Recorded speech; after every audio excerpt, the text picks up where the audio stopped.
পবিত্রতা ঈমানের অংশ কিংবা অর্ধাংশ। নবীজি বলছেন মিফতাহুস সালাতে আত-তুহুর, পবিত্রতা নামাজের চাবি।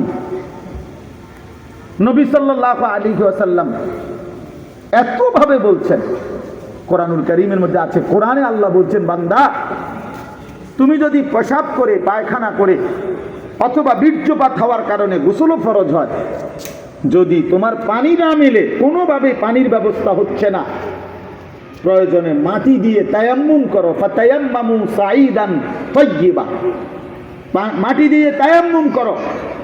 যদি বলি আল্লাহ মাটি দিয়ে সামান্য একটু মুখ মুছলে মাটি আর হাত মুছলেই সারব পবিত্রতা, একেবারে এত তাড়াহুড়ার কি আছে, পানি মিলুক পরে চিন্তা করুন। আল্লাহ তাআলা কোরআনে বলছে, বান্দা প্রয়োজনে মাটি দিয়ে হলেও পবিত্রতা অর্জন করো। কেন জানো? আমি আল্লাহ সারাক্ষণ আমার বান্দাকে পবিত্রই দেখতে চাই।